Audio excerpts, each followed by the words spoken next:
It's funny how most of us go through life thinking we have all the time in the world. We make plans, sure, but we also put things off. We all have that mental folder, right? The one called someday. That's where we stick all the really important conversations, the big dreams, and all the words we really mean to say. But today, we're going to look at a powerful little exercise that just completely shatters that illusion. It's such a simple question, isn't it? But wow, is it heavy. What if that island of someday that we're always sailing towards just isn't there? This is the core question behind a frankly terrifying, but absolutely life-changing mental experiment. So this story actually comes from a psychotherapist named Davers Brandon. He guided one of his clients through an exercise that was so powerful, he completely rewired the guy's whole approach to life. It's designed to just cut through all the noise, all the static, and get right to the very core of what really truly matters.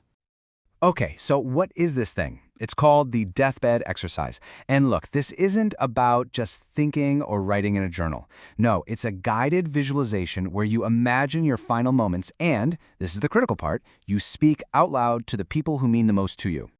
So how does it actually work? It's 3 simple but incredibly profound steps. First, you have to really go there. You imagine yourself in that final scene. You feel the weight of it. Second, one by one, you invite the most important people in your life to be there with you. And third, and this is the key to the whole thing, you speak to them, out loud. You say everything you've ever needed to say. So, as Brendan's client started this exercise, picturing his friends and family coming into the room, the emotional dam just broke. The impact was immediate. His voice started to shake, and then the tears just started streaming down his face. And that leads us to the most important question in this whole story. Why? Why such an intense reaction? What was the real reason for those tears? You might think you know the answer, but the truth was something nobody saw coming. And here's the kicker. It turns out he wasn't crying because he was afraid of dying. Not at all. He was crying because he suddenly realized how much love he had left unspoken. It was the crushing weight of all the words that were still stuck inside him, all those moments of gratitude and affection he'd filed away for someday. By the end of it, he was just completely shattered. That realization was devastating. But, as that emotional storm started to pass, something else began to emerge from the wreckage. Something powerful, something transformative started to take root. In a single word, he was clear. The fog of all the daily anxieties, the trivial worries, the procrastination, it was just burned away. For maybe the first time in his life, he saw everything with perfect clarity. He was crystal clear about who the most important people in his life really were. No more guessing, no more ambiguity. And just as important, he was clear about what he needed to do. He finally understood the kind of life he wanted to live from that moment forward. A life that was actually aligned with what he had just discovered mattered most. This just shows you the fundamental shift that took place inside him. Before this exercise, his life was kind of driven by this quiet fear and this habit of putting things off. Afterwards, he was filled with a sense of freedom and a new sense of urgency. The thought that life could end at any moment didn't paralyze him, it set him free. Okay, so that's the internal shift. That's what happened in his head and in his heart. But so what? What good is some big epiphany if it doesn't actually change how you live? So let's take a look at how this new clarity translated directly into action in the real world. The true test of this transformation didn't come right away. It came years later, and it arrived in the form of 2 of the hardest things anyone can face, saying goodbye to his dying mother and then to his father, who was slowly fading away. When his mother was in the hospital, he didn't wait.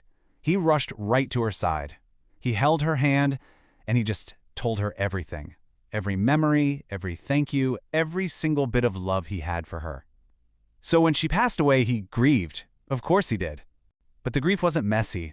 It didn't fester, because there were no regrets. Nothing important was left unsaid. And with his father, he spent that last year sending letters and poems, just making sure his dad knew exactly how he felt. One day, his father called him up after reading one of the poems and said these words. Can you even imagine hearing that? That one single sentence was a gift, and it was only possible because he finally refused to wait for someday. So look, this client's story is incredible. But it's not just about one person's experience, right? It's really a mirror. It reflects a universal truth about what it means to be human. It's an invitation for all of us to stop waiting. The poet William Blake, he captured this perfectly. The real suffering in life so often comes from what we keep locked up inside. When our true thoughts and feelings are trapped, they don't just vanish. They create this private hell of regret and all the things we wish we'd said. And this connects directly to what the writer Anis Nin observed.